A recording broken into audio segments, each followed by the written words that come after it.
one of my bucket list goals has always been to be like a professional speaker. Cool. And, a lot of people have told me that, I would be great on stage and that I should do a TED talk and all of that.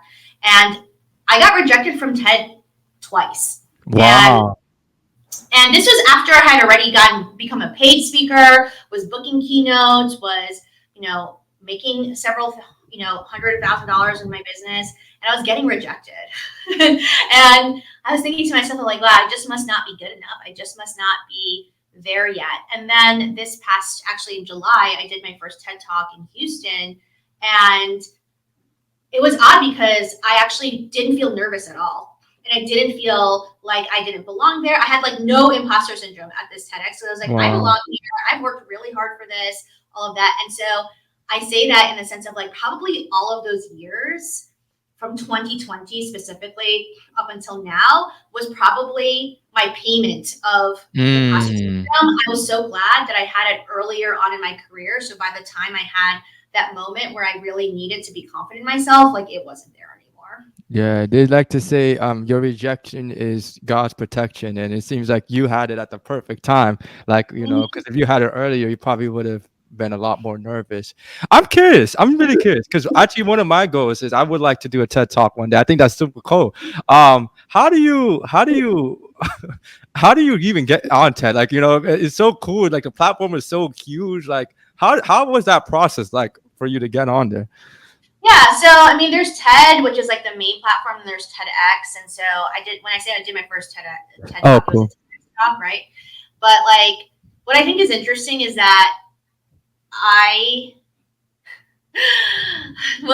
guess I'll say this is I made the mistake of trying to create something new and exciting, and that's probably why I got rejected the first two times because I was just like throwing stuff at the wall and hoping that someone would like notice it.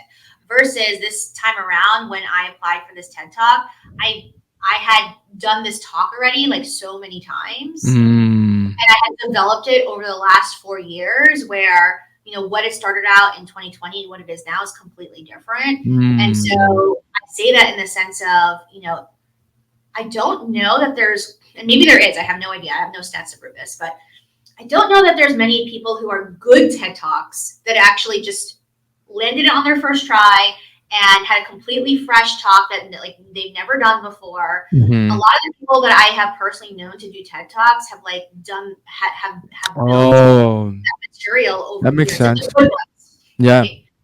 So, I would tell anyone who's interested in doing any sort of talk like that, where you want to have a kind of big idea, which is what it says, is that you're not just going to have a big idea today and then like pitch it tomorrow and then get a TED Talk. Like that's not a great idea in my opinion. There's very few ideas that have had zero iteration, have had zero practice or whatever. And so I would say, most people from what I've heard, they take at least a year to build something that's worth being an idea worth spreading.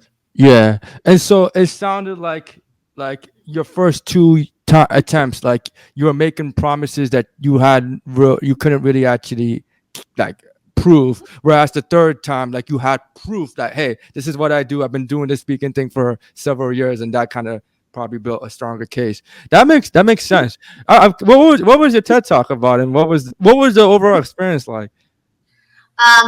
So the TED Talk is a talk that I've done a lot. It's called Flow Your Worth, and so I talk about how you can achieve financial independence by these kind of 4 basic habits. And a lot of people tell you to know your worth and to grow your worth, but can you actually flow it? Can you actually build wealth without stressing yourself out? And that, again, like I said, that talk has been iterated 100 times over the last couple of years. My experience itself from the TED Talk, here's what I thought was, again, super interesting was that particular event, and this is why I understand now, if you're going to apply for a TED Talk, like go for events that are going to be like very well organized, have a good reputation, because not all TED events are created equal. And no shade to the people who ran this event, but they just weren't very organized. It just was very chaotic.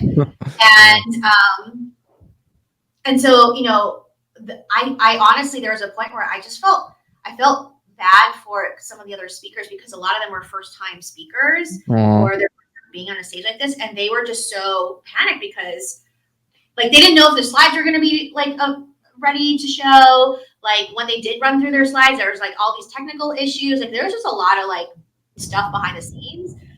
And point being is like the whole time I was like, well, I'm fine. Like if you can't run my slides, I'll just do it without it. I've been through it so many times already that it didn't faze me that day. Yeah.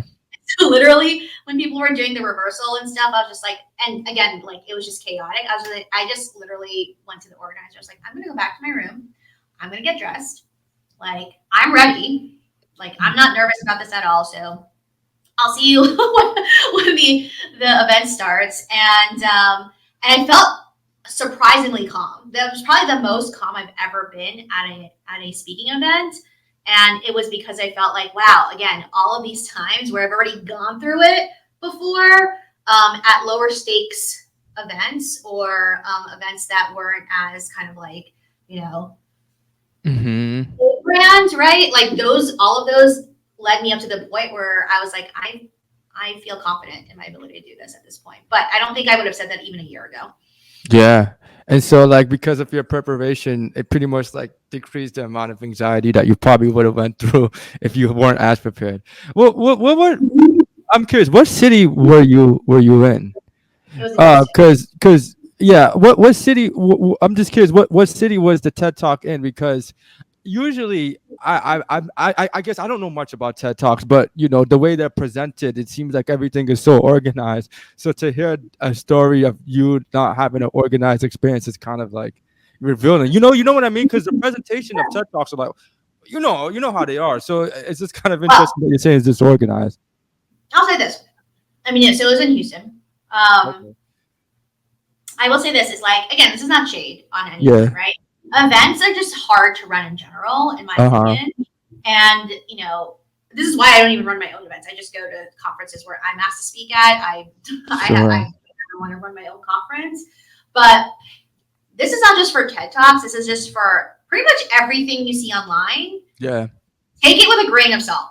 Like, what you see online is not really what happens in real life. Like, the internet is not real. And so I'm saying that in the sense of just like, you know, people all the time say to me, wow, you look like this event looked awesome and this event looked great or you know, whatever. And I'm like, you don't even know like what was actually going on. Yeah. And what makes me so, again, just fascinates me because I'm in this personal finance kind of internet culture. I don't consider myself an influencer at all, but I'm around a lot of people who I think do consider themselves influencers. And like the difference in what's actually happening in real life versus what they portray online, it's just different. It's just not. Yeah. You know, and so I say that meaning like I've been to conferences and I've been to places where they'll show their recap and it's like makes you look at it, you're like, oh my God, I wish I went. I mean, maybe you've experienced this with like even parties or concerts. Sure. You're like, you go to the event, it's like a hot mess, but then online you're like, oh my gosh, I had a great time. Yep. Like, that's the best time ever. So I think it applies to TED Talks. I think it applies to pretty much anything nowadays where whatever you see online is a very polished version of what actually happened in real life.